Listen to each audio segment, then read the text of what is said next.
Hey everyone.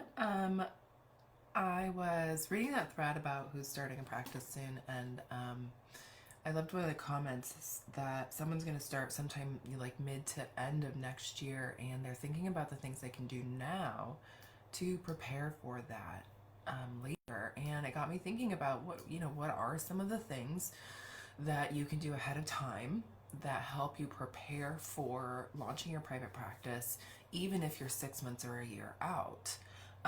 So I thought about what it was that I did early on when I knew I was going to launch a private practice, and here are some of the things that really helped me be able to launch more successfully and fill more quickly when I did go live with my private practice. The first one is defining some niches, really getting a sense of who you want to work with, and you're not like married to this, so don't worry about getting caught or getting stuck.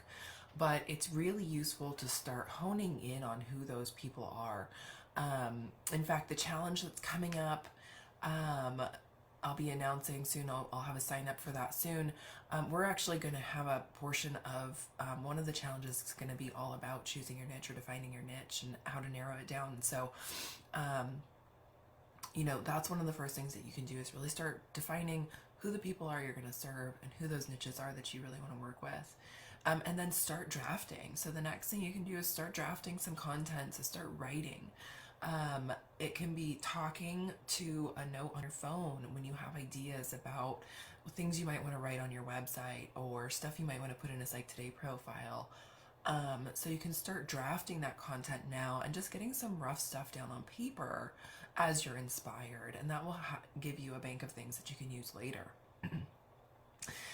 With that, one of the things that I think has really helped my practice be more successful in the long term is that I had a website up long before I was taking clients. It's something that I had up for a very long time.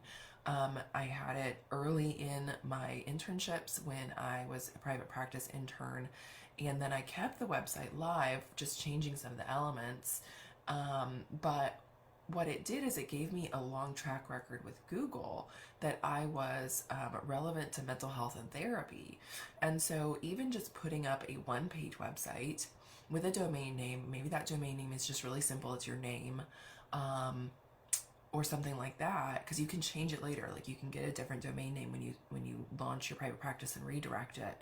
But just having a website up with your domain name that speaks to who you are and who you serve and when you might be open in the future, sort of a coming soon kind of thing. And a way for people to contact you, to get in touch with you, to network with you, to say they're interested in your services. It actually helps your long-term credibility with Google to have a website up that is some proximity or approximation of what you eventually will build out.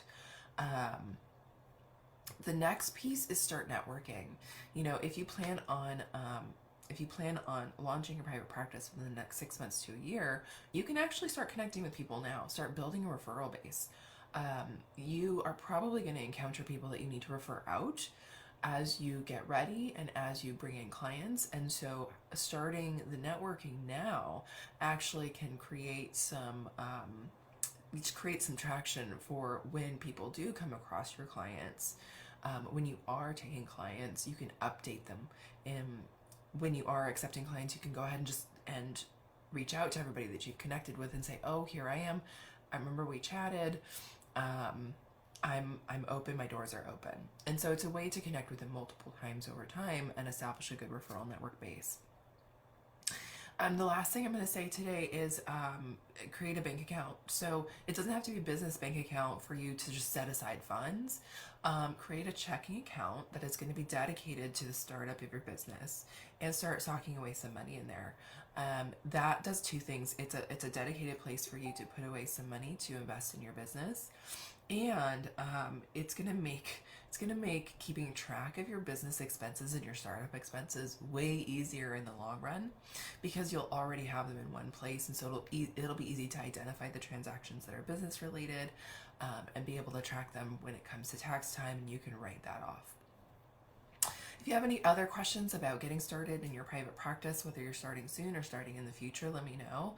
I will be launching another round of Practice by Design early next year. So that's coming really soon. So if you're looking for additional support and you're wanting to really just get everything you need in one place along with another group of people that is walking through this with you, feel free to reach out and ask questions, and I'll be happy to answer them.